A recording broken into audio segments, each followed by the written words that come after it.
ډیر کرتا بنده ذکر کی وی پسړه می اثر نکیږي ما ته خو ذکر فائدہ را نکړه نو دې په ذکر کی خود ذکر د آداب و خیال نساتی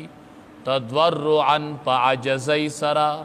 د الله عظمت او لوی بزان ته مخې ته کوي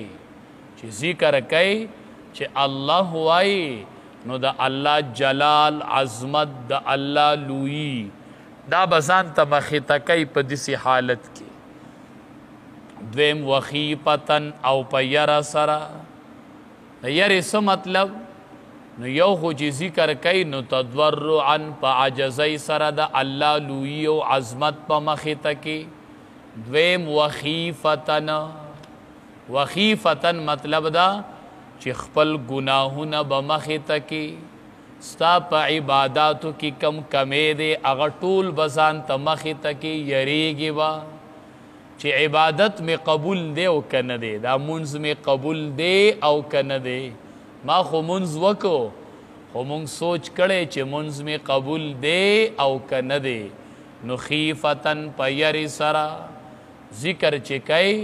نو خپل ګناهونه به مخې ته کې او د الله لویي به مخې ته کې دا دوه تصوره ته کوه او ته بیا ذکر کوه چې تا کې بیا ذکر انقلاب راولي او که نه راولي نو مونږ ذکر کوو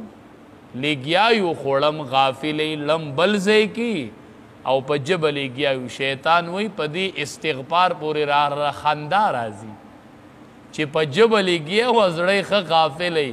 هغه ځان له وسواسو کې پروت دی او د دنیا په معاملاتو کې پروت دی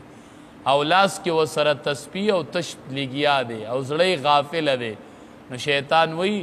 په دې استغفار پورې ما له خندا راځي چې دا دې ویسو او کیسو نو ذکر کې د دې دوو آداب و خیال ساتو تضرعا وخیفه په عجزۍ سره په یرې سره ودون الجهر او لکم د جهرنا من القول د وینانا یعنی ډیر تیز جهر مفرد چې ورته وایي په ډیر تیز آواز سره به ذکر نه کوي دون الجهر د جهر نه د ډیر تیز آواز نه به دی آواز لږ کمی ښه بالغدو والآصوال په سبایی کې او والآصوال په بیګایی کې په سبا کې او په بیګا کې په سبا کې او په ماښام کې د الله ذکر کوه نو څه مطلب چې لکه بل ټیم مه کوه نو د دې معنی دا ده چې سبا کې او بیګا کې کوه یعنی ټوله ورځ په دې کې مشغوله ساته د سبا او د بیګا مطلب دا دی سړي ته سړی وایي یو کار ډیوټي حواله کې که نه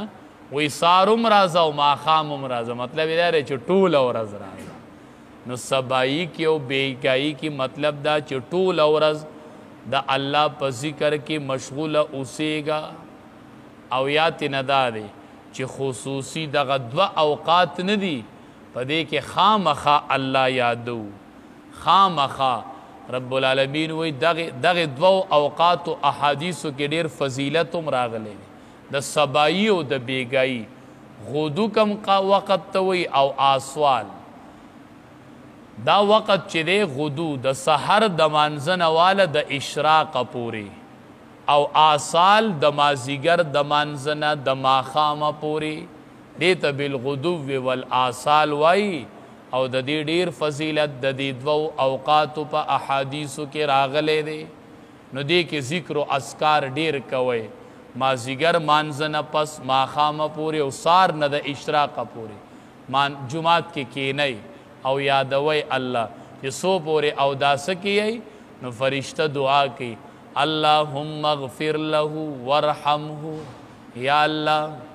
گناہوں نے اوبخی اللہم ارحمہ اللہ رحم پہ وکی